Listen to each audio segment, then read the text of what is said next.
Infantry regiment में नए recruits का पहला दिन। मैं सूबेदार सुरजीत सिंह, कोतरिया कंपनी सीनियर जेसू, नए भर्ती हुए होकर आए जवानों का कोतरिया कंपनी में हार्दिक स्वागत करता हूं। आपके रहने के लिए आपके दाहिने और मेरे बाएं नजदीक बिल्डिंग में बंदोबस्त किया गया है। अगर आपको कोई शारीरिक प्रॉब्लम आ जाती है, आप अपने बेसिक उस्ताद को बताएं, वो आपको एमआई रूम में ले जाएगा। यहाँ पर सभी प्रकार की दवाई का बंदोबस्त किया गया है।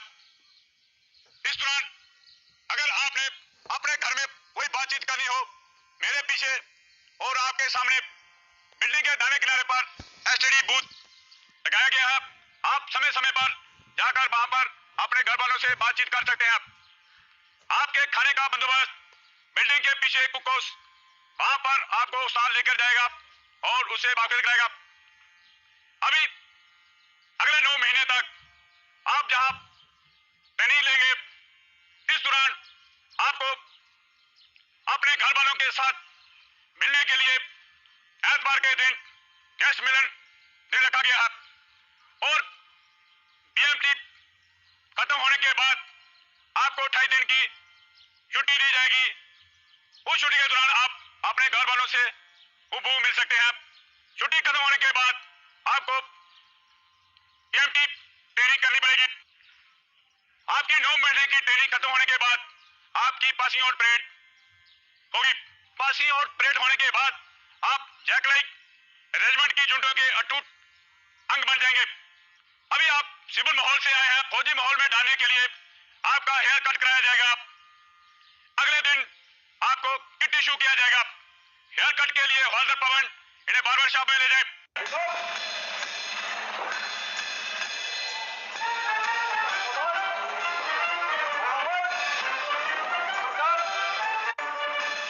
रिक्रूट्स को पता था कि अब उनकी जिंदगी में कई तब्दीलियां आने वाली हैं।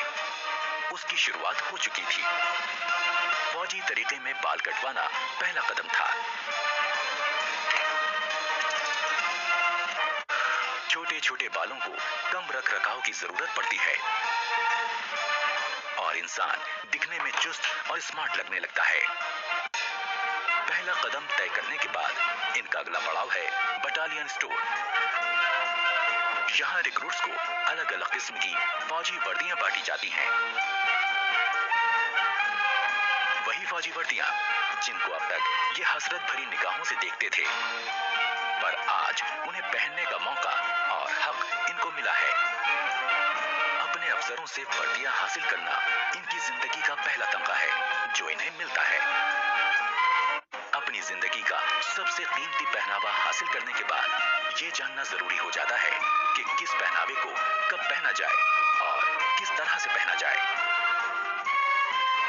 सभी ने रिक्रूट ध्यान दें, जो आपको बटालियन स्टोर से ड्रेस इशू है, उसको आप किस प्रकार से तैयार करके पहनना है। सबसे पहले कैप को किस प्रकार से तैयार करना है, उस्ताद आपको उसका नमूना देगा। आप अच्छी तरह उसे देखें और समझें। उस्ताद आशिक हुसैन। वर्दी को पहनने का सलीका आना निहायत जरूरी है। पहली नजर में किसी फौजी को किसी आम आदमी से जो चीज अलग करती है वो है पहनावे का सलीका। ये रिक्रूट्स को समझना बहुत जरूरी है। इसकी शुरुआत हुई सजीली और रोबेली टोपी से, यानी बेरेट से। सबसे पहले बेरेट के अंदर रुई वाले हिस्से को बाहर निकालें और बेरेट के ऊपरी भाग को पानी में भिगो दें।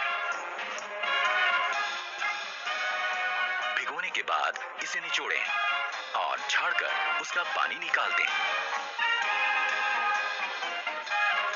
पानी अंदर नहीं जाता है, जिसको हम साइड में लेके इसको हल्का सा छानना है। 2 3 4। अब रुई वाले हिस्से को फिर से अंदर डाल दें।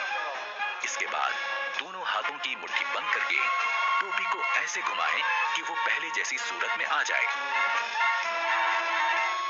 अब बारी है इसको सिर पर बैठाने की, पर उससे पहले ध्यान रहे कि बैज के अंदर की तरफ की इस लिट को बाईं आंख की सीध में रखते हुए पहनना है।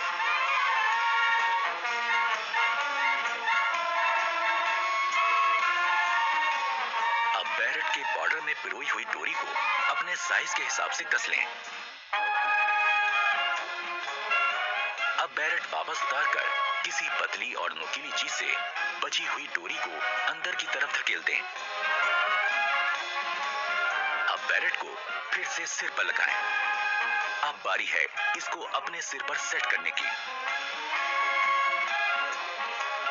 टोपी को पहनने के बाद अभी यहाँ पर आपकी टोपी सेट नहीं है। अभी किस प्रकार उसको सेट करना है आपने दोनों हाथों से? अपना एक हाथ बॉर्डर पर इस तरह से टिकाएं और दूसरे हाथ से जोर से दबाते हुए दूसरी तरफ मोड़ें। अब बारी है बैज लगाने की। सबसे पहले 1.5 इंच की चौड़ाई वाली चिंदी को सही जगह पर रखकर निशान लगाना है। चिंदी को इस प्रकार से बैरेट पर खड़ा करें। अब चिंदी के बीच का हिस्सा आपकी आंख के सेंटर में होना चाहिए। यहाँ पर निशान लगाकर बैरेट को उतार लीजिए। उतारने के बाद हमें चिंदी की सिलाई लगाए गए निशान पर रखकर करवानी है। अब अपना रेजिमेंटल बैज चिंदी के ऊपर इस प्रकार रखें कि वो चिंदी के खड़े कोनों के बीचों बीच आ जाए। ये चिंदी का कार्नर और ये दो राइफल के बीच में जो क्रॉस बन रहा है इसका सेंटर और ऊपर वाला चिंदी का ऊपर वाला कार्नर, इन चारों को आपस में मिलाते हुए बैज को सेट करना है। अब बैज को नीचे की तरफ दबाएं ताकि चिंदी में 2 निशान हो जाएं। अब इन निशानों में किसी नोकीली चीज से सुराख करें। अब उन सुराखों में बैज को बिठा दें।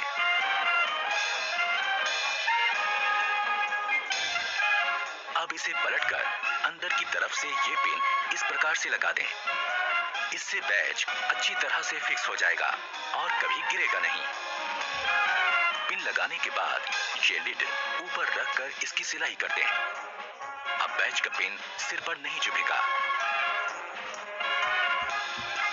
अब हो गई बैरेट तैयार।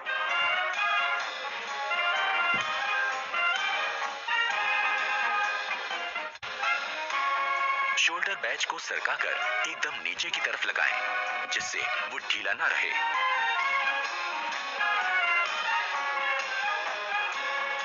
नेम बैज दाहिनी जेब की ऊपर वाली सिलाई के साथ एकदम सीधा करके लगाएं।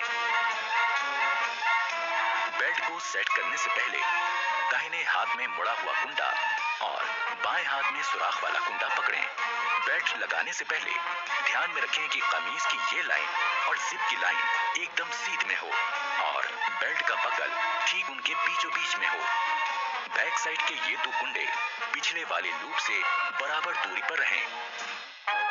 आगे से बकल बंद करने के बाद इस प्रकार कमीज की सिलवटें निकाल लें, आगे और पीछे दोनों तरफ से। ड्रेस पहनने के बाद कमीज के ऊपरी 3 बटन दिखने चाहिए, ना कम ना ज्यादा। पैंट पहनने के बाद जूते के केवल 2 फीते ही दिखने चाहिए।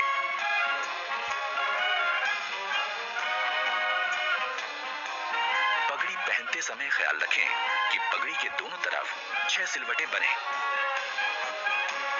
पगड़ी के बीच में दिखने वाली लाल पट्टी की लंबाई 1.25 इंच और चौड़ाई 1.5 इंच होनी चाहिए। कॉम्बैट ड्रेस में आगे की तरफ लगा पाउच इस्तेमाल होगा एम्यूनिशन रखने के लिए, जिससे फौजी के हाथ खाली रहें। पीछे लगे बैग में होगा एम्यूनिशन के साथ गुजारे लायक जरूरी सामान। मुफ्ती ड्रेस, नाइट ड्रेस और पीटी ड्रेस को पहनते समय भी ये ध्यान रखना है कि वो साफ सुथरी हों और सलीके से पहनी गई हों।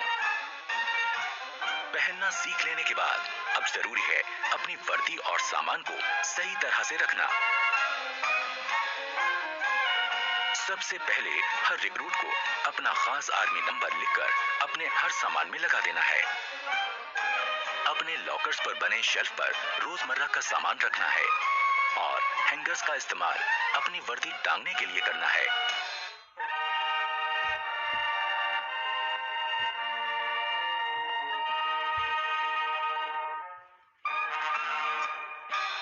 शाम होने के बाद नाइट ड्रेस पहनकर अपने कपड़े और जूते दुरुस्त करें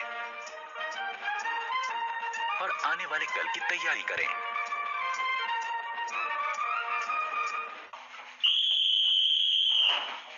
ठीक 10 बजे की सीटी ऐलान करती है सोने के वक्त का।